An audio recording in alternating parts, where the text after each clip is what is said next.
Assalamualaikum warahmatullahi wabarakatuh. Semangat pagi. Pada pertemuan kali ini kita akan membahas materi tentang memahami cara mengetahui akar penyebab masalah organisasi. Materi ini merupakan materi lanjutan dari materi sebelumnya yang sudah disampaikan, yaitu tentang memahami cara mengetahui masalah organisasi dan memilih prioritas masalah yang perlu segera diselesaikan. Untuk memahami materi ini dapat melihat pada materi atau konten video yang sebelumnya. Pada materi sebelumnya sudah disampaikan bagaimana menganalisis prioritas penanganan masalah. Kita memilih dari masalah-masalah yang sudah diidentifikasi, kita pilih mana yang prioritas perlu ditangani dengan menggunakan berbagai metode sesuai dengan situasi dan permasalahan yang ada. Kita dapat menggunakan metode analisis APKL, metode analisis ASTR, atau metode analisis WSG. Setelah kita menentukan prioritas masalah yang perlu kita tangani, maka kita perlu mencari akar penyebab dari masalah prioritas tersebut agar dapat kita berikan alternatif penyelesaian masalahnya. Untuk menganalisis akar penyebab masalah dapat menggunakan tree analysis, fishbone diagram, atau causal map. Dengan beberapa metode yang dicontohkan ini dapat kita cari akar penyebab masalah dari prioritas masalah yang sudah kita temukan pada materi sebelumnya. Pada contoh ini dapat dilihat bagaimana hubungan keterkaitan antara satu masalah dengan masalah yang lainnya.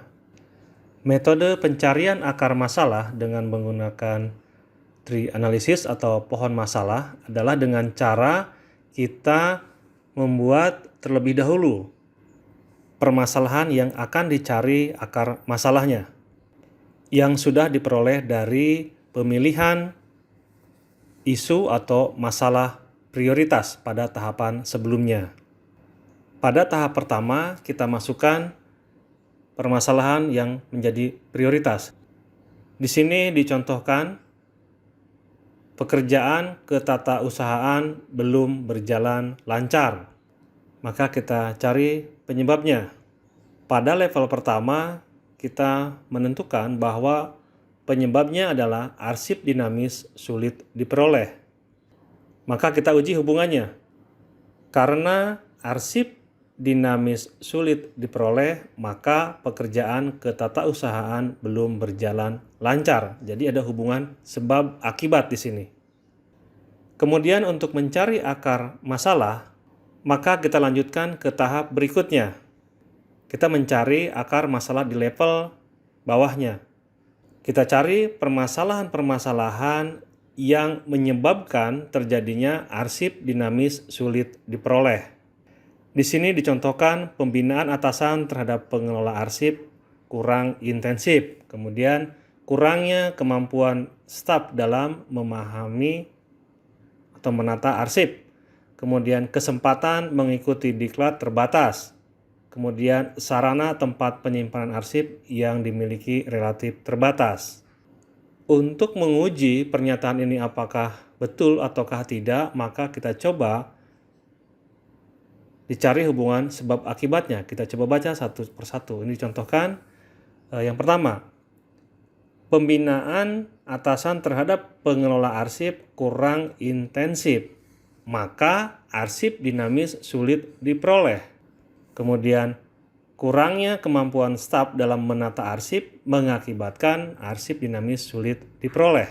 Atau bisa dibalik, arsip dinamis sulit diperoleh karena kurangnya kemampuan staf dalam menata arsip. Arsip dinamis sulit diperoleh karena pembinaan atasan terhadap pengelolaan arsip kurang intensif. Setelah kita menguji hubungan sebab akibat dari level ini, maka kita dapat memilih dari keempat akar ini mana yang merupakan akar prioritas. Kita dapat menggunakan analisis USG untuk memilih prioritas di antara keempatnya. Hasil dari penentuan prioritas ini pada contoh berikut ini dipilih adalah kurangnya kemampuan staf dalam menata arsip. Untuk memilih satu di antara empat ini, kita pilih prioritas yang mana. Kita dapat menggunakan pengalaman, pengetahuan, dapat menggunakan data, atau dapat menggunakan metode analisis. Kemudian kita lanjutkan ke tahap berikutnya. Kita cari akar pada level di bawahnya. Karena kita telah memilih, yaitu kurangnya kemampuan staf dalam menata arsip, maka kita cari apa yang menyebabkan hal ini. Di sini ada beberapa yang sudah dipilih. Kurangnya kemampuan staf dalam menata arsip disebabkan karena yang pertama, rendahnya disiplin pengelola arsip. Yang kedua, rendahnya tingkat keterampilan petugas penata arsip. Yang ketiga, kurangnya motivasi kerja petugas penata arsip. Yang keempat, kurangnya koordinasi sesama staf penata arsip. Pada level ini pun kita pilih dari keempat penyebabnya mana yang merupakan penyebab inti atau penyebab utamanya atau yang prioritasnya yang harus kita segera selesaikan. Pernyataan-pernyataan yang terdapat pada pohon masalah yang dimasukkan sebagai hubungan sebab akibat adalah pernyataan yang negatif. Contohnya kurangnya, belumnya, atau rendahnya, atau sulitnya, terbatasnya, atau hal-hal yang menyampaikan bahwa ini adalah penyebab dari akibat yang ada di atasnya. Setelah kita menyusun pohon masalah dengan kalimat yang dengan pernyataan negatif, maka langkah berikutnya adalah membuat pohon sasaran. Caranya adalah dengan merubah kalimat yang terdapat di kolom atau di tabel atau di diagram tersebut menjadi kalimat yang positif. Sehingga pohon masalah berubah menjadi pohon sasaran. Untuk mengujinya, kita juga dapat membaca hubungan sebab akibatnya. Contoh di sini, terwujudnya pekerjaan ketatausahaan secara lancar disebabkan karena terwujudnya kemudahan memperoleh arsip dinamis. Terwujudnya kemudahan memperoleh arsip dinamis disebabkan karena terciptanya pembinaan intensif atasan terhadap pengelola arsip, terwujudnya kemampuan staf dalam penataan arsip, dan seterusnya. Setelah kita membuat pohon sasaran, langkah selanjutnya adalah membuat pohon alternatif. Pohon alternatif disusun berdasarkan pohon sasaran. Pada masing-masing level penyebab, kita memilih penyebab yang dominan. Contohnya di sini pada level ketiga, yaitu terciptanya pembinaan intensif atasan terhadap pengelola arsip, terwujudnya kemampuan staf dalam penataan arsip, tercapainya kesempatan mengikuti diklat, tersedianya sarana tempat penyimpanan arsip. Yang dipilih adalah terwujudnya kemampuan staf dalam penataan arsip. Kemudian pada level di bawahnya yang menjadi penyebab dominannya dipilih adalah terpenuhinya tingkat keterampilan petugas penata arsip. Kemudian disusun dalam diagram berikut ini dampaknya: sasaran utama, sasaran pokok, sasaran spesifik setelah dipilih yang dominannya. Langkah berikutnya adalah mencari alternatif penyelesaian masalah atau alternatif untuk mencapai sasaran yang diharapkan. Di sini dicontohkan kita mengajukan 3 alternatif. Yang pertama adalah mengirim petugas arsip mengikuti pendidikan D3 kearsipan Yang kedua, meningkatkan kapasitas penyelenggaraan diklat kearsipan. Yang ketiga, mengirim petugas penata arsip mengikuti studi banding. Pada contoh berikut ini ditunjukkan juga bagaimana penyusunan pohon masalah atau mencari akar penyebab dengan menggunakan pohon masalah. Di sini dicontohkan adalah akibatnya terlambat masuk kantor. Kita mencari akar masalah, mengapa terlambat masuk kantor. Sebab utamanya adalah mobil mogok. Maka kita cari akar penyebab masalah di bawahnya. Di sini ditunjukkan sumber daya manusia tidak terampil, kemudian mesinnya rusak, dan sistem terganggu. Kita cari lagi akar masalah lebih bawah lagi. Mesin rusak karena busi kotor, karena aki lemah, karena seal bocor. Kemudian kita cari lagi akar masalahnya. Kenapa akinya lemah? Itu karena air aki habis. Cari lagi akar ke bawahnya. Kenapa air aki habis? Karena servisnya terlambat. Kenapa servisnya terlambat? Karena jadwal servis tidak ada. Kenapa jadwal servis tidak ada? Karena manajemen perawatan lemah. Ini adalah contoh lain dari pohon masalah. Kemudian kita sesuai dengan tahapan yang tadi kita contohkan, buat pohon sasarannya, kita buat pohon alternatifnya. Sehingga ada alternatif bagaimana memecahkan masalah yang menjadi akarnya di sini adalah manajemen perawatan lemah. Alternatif apa yang digunakan untuk menyelesaikan manajemen perawatan lemah? Metode kedua yang dicontohkan di sini untuk mencari akar penyebab masalah, kita menggunakan fishbone diagram. Diagram tulang ikan digunakan untuk mencari semua unsur penyebab yang diduga dapat menimbulkan masalah. Diagram ini disebut juga diagram tulang ikan, di mana kepala menggambarkan akibat atau permasalahan, dan tulang-tulang atau cabang-cabang menggambarkan penyebab-penyebab terjadinya masalah. Kita mulai dengan mengisi faktor-faktor penyebab. Pada fishbone diagram yang diisi adalah faktor-faktor penyebab, bukan solusinya. Gunakanlah kalimat atau keterangan negatif pada semua bond atau subbond, sub-subbond, dan buatlah segemuk mungkin. Gunakanlah pertanyaan mengapa untuk mencari keterkaitannya. Kita cek hubungan sebab akibatnya.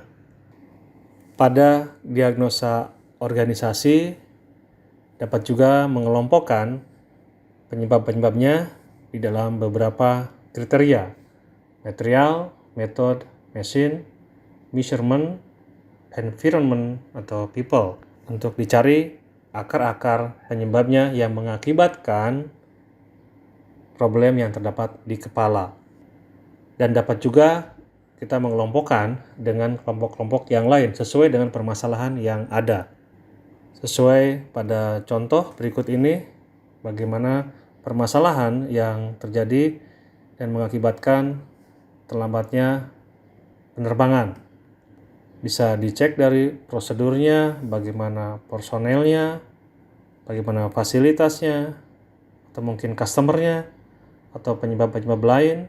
Bisa jadi material supply-nya, atau backstage personelnya, atau informasinya mungkin yang bermasalah. Pada diagram tulang ikan ada tulang besar dan tulang kecil. Tulang besar itu adalah kelompoknya ya. Kemudian dicari lagi tulang-tulang kecilnya. Sebagaimana tadi di pohon masalah, kita lihat ada beberapa tingkatan di dalam akar penyebab masalah. Di sini pun kita lihat ada tingkatan-tingkatannya. Tergantung dari seberapa besar masalah yang ada dan masalah-masalah yang terdapat atau menjadi akar dari permasalahan-permasalahan yang ada. Pada slide ini juga kita bisa lihat ada contoh dengan permasalahan yang sama yang dianalisis atau dianalisa dengan metode tree analysis atau pohon masalah, kita gunakan juga dengan menggunakan fishbone diagram. Modelnya seperti ini. Sebetulnya secara konsep yang berbeda adalah bentuk geometrinya. Tapi intinya ini sama-sama untuk mencari akar masalah. Mana yang terbaik digunakan sesuai dengan permasalahan yang ada. Dan seberapa besar atau seberapa kompleks permasalahannya. Metode analisis berikutnya yang dapat digunakan untuk mencari akar masalah adalah causal map. Posisi yang di tengah adalah masalah yang merupakan masalah prioritas yang akan dicari akar masalahnya. Dan cabang-cabangnya adalah akar masalah sesuai dengan tingkatannya. Untuk model analisis dengan causal map dapat menguraikan cabang-cabang yang sangat kompleks terkait dengan akar masalah yang ada. Di sini dicontohkan dalam suatu permasalahan manajemen kita bisa melihat dari berbagai hal. Dari komunikasinya, teamworknya, analisisnya, budget, planning, problem solving, dari milestones, kontrolnya, dari risk, goal, dan deadlines. Jadi kita bisa lihat dari berbagai hal. Kemudian kita bisa cek bagaimana dengan metode causal map ini dari sumber dayanya, dari tujuannya, dari produknya, dari timetable-nya. Dan terus kita cari akar-akar masalahnya sehingga kita dapat melihat permasalahan secara kompleks untuk dicari mana yang menjadi akar masalahnya dan permasalahan mana yang akan kita selesaikan. Di sini dicontohkan juga permasalahan yang sama kita gunakan dengan causal map mengenai mesin rusak yang tadi dianalisis dengan pohon masalah, juga dicoba dianalisis dengan fishbone, dan kita coba juga dengan menggunakan causal map. Untuk menganalisis akar masalah atau penyebab masalah, kita dapat menggunakan berbagai metode analisis. Yang dicontohkan di sini ada 3, bisa dipilih yang mana yang sesuai dengan permasalahan yang ada, seberapa kompleks permasalahan yang ada. Sehingga kita dapat memperoleh akar masalahnya dan kita bisa segera memilihkan alternatif pemecahan masalahnya. Ketika kita sudah menemukan akar masalahnya, maka dengan alternatif yang kita ajukan, kita berikan akan mengakibatkan akar masalah selesai dan akan mempengaruhi terhadap masalah-masalah yang ada di atasnya yang terkait dengan masalah itu. Karena kita sudah langsung menyelesaikan masalah yang menjadi akarnya. Dan akar masalah ini adalah akar masalah yang prioritas, yang segera perlu kita selesaikan dan dicarikan alternatif pemecahannya atau alternatif penyelesaiannya. Terima kasih atas perhatiannya. Semoga materi ini bermanfaat. Assalamualaikum warahmatullahi wabarakatuh. Semangat pagi!